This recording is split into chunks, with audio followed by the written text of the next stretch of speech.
क्या आपने कभी सोचा है कि इंडिया के सबसे अमीर नेताओं के पास इतना पैसा आता कहां से? आज हम बात कर रहे हैं एक ऐसे नेता की जिनकी वेल्थ सुनकर बड़े बड़े कॉर्पोरेट टाइकून्स के भी होश उड़ जाएंगे। एक ऐसी शख्सियत जो 1413 करोड़ रुपए की एसेट्स के साथ अब इंडिया के सबसे अमीर चीफ मिनिस्टर, भारत के सबसे अमीर मुख्यमंत्री बन चुके हैं। जी हां, हम बात कर रहे हैं कर्नाटका कांग्रेस के heavyweight leader DK Shivakumar की, जिन्हें सब प्यार से और खौफ से DKS बुलाते हैं। उनकी वेल्थ का अंदाजा आप इस बात से लगाइए कि पूरे हिंदी हार्टलैंड के CMs की दौलत को अगर एक साथ जोड़ भी दिया जाए तब भी DK शिव कुमार का पलड़ा भारी रहेगा। यानी हिंदी बेल्ट के सारे CMs की इनकम भी जोड़ दोगे ना तो भी DK शिव कुमार के पास नहीं पहुंचेंगे।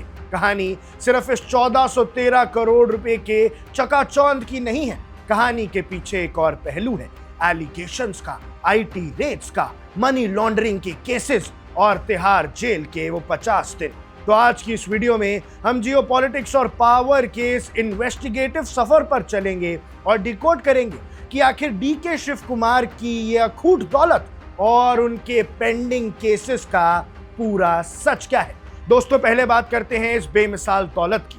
पॉलिटिक्स में आने के बाद लोगों का ग्राफ बढ़ता है, लेकिन DKS का ग्राफ सीधा रॉकेट की तरह ऊपर गया। 2018 के कर्नाटका असेंबली इलेक्शंस में उन्होंने अपनी नेटवर्थ लगभग 840 करोड़ रुपए डिक्लेयर की थी, लेकिन सिर्फ 5 साल के अंदर यानी 2023 के इलेक्शन एफिडेविट में यह संयुक्त संपत्ति बढ़कर पूरे 1413 करोड़ रुपए हो गई। सिर्फ वही नहीं, उनके भाई DK सुरेश भी पीछे नहीं है। उन्होंने 2024 के लोकसभा पोल्स में अपने एसेट्स को 593 करोड़ रुपए बताया था। मतलब पूरे परिवार के कानूनी तौर पर डिक्लेयर्ड बिजनेस एम्पायर हजारों करोड़ के हैं। इसमें अकेले कानापुरा डिस्ट्रिक्ट में 71 एकड़ से ज्यादा की एग्रीकल्चरल लैंड है, जिसकी कीमत 10 करोड़ से ज्यादा बताई जाती है। अब इतनी बड़ी वेल्थ देखकर उनके पॉलिटिकल ओपोनेंट्स जैसे JDS के बड़े नेता HD कुमारस्वामी हमेशा सवाल उठाते हैं कि भाई इस पैसे का आखिर सोर्स क्या है। भैया, सबसे पहले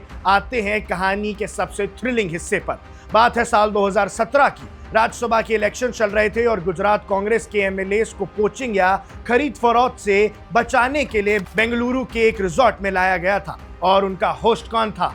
DK शिव कुमार। ठीक उसी वक्त इनकम टैक्स डिपार्टमेंट ने DKS के ठिकानों पर एक बहुत बड़ी रेड मारी थी। IT ऑफिशियल्स को दिल्ली और बेंगलुरु के अलग अलग ठिकानों से लगभग 8.5 करोड़ रुपए का अनअकाउंटेड कैश मिला था और IT डिपार्टमेंट ने कोर्ट में साफ कहा था कि शिव कुमार ने पूरे देश में कैश ट्रांसपोर्ट करने के लिए एक बहुत बड़ा नेटवर्क बना रखा है। इसी IT चार्जशीट के आधार पर इन्फोर्समेंट डायरेक्टोरेट यानी ED की एंट्री होती है और उन पर मनी लॉन्ड्रिंग के केसेस रजिस्टर किए जाते हैं। मामला इतना बड़ा था कि 2019 में ED ने DKS को अरेस्ट कर लिया था और उन्हें पूरे 50 दिन तिहाड़ जेल में काटने पड़े थे। कांग्रेस ने इसे हमेशा पॉलिटिकल वेंडेटा यानी बदले की राजनीति कहा है, लेकिन कानूनी चक्रव्यूह शुरू हो चुका है। इसके बाद शुरू हुआ असली कॉन्स्टिट्यूशनल और पॉलिटिकल ड्रामा। जब कर्नाटका में BJP की सरकार थी तो उन्होंने CBI को कंसेंट दिया कि वो DK शिव कुमार के खिलाफ डिस्प्रोपोर्शनेट एसेट्स यानी आमदनी से ज्यादा संपत्ति का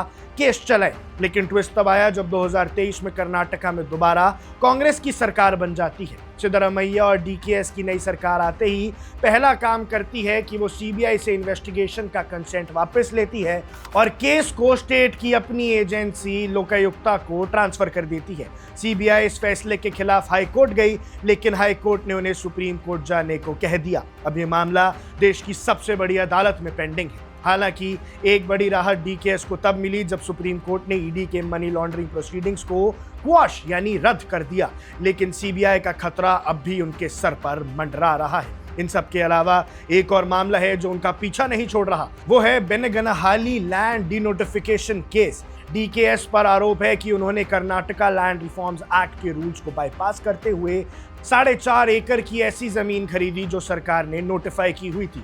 मजेदार बात यह है कि इस केस में सिर्फ कांग्रेस के DKS ही नहीं, बल्कि BJP के वेटरन लीडर और एक्स CM BS येदियुरप्पा भी अक्यूज्ड हैं। क्यों?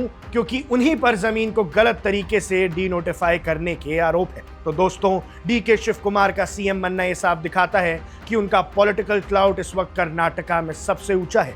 वो कांग्रेस के लिए एक बड़े ट्रबल शूटर हैं, उनके पास बेशुमार दौलत है और अब उनके पास स्टेट की सबसे बड़ी कुर्सी भी है। लेकिन सवाल अब भी वही है, क्या एक सीएम की कुर्सी पर बैठकर वो इन पेंडिंग कानूनी परेशानियों से हमेशा के लिए निकल पाएंगे, या फिर सुप्रीम कोर्ट और सीबीआई आने वाले दिनों में उनकी मुश्किलें और बढ़ाने वाली है? आपको क्या लगता है, क्या राजनीति में इतना अमीर होना एक एसेट है या फिर एक लायबिलिटी? अपनी राय कमेंट सेक्शन में जरूर बताएं। अब देख रहे हैं वन इंडिया, मैं हूं आकर्ष Kaushik. Subscribe to One India and never miss an update. Download the One India app now.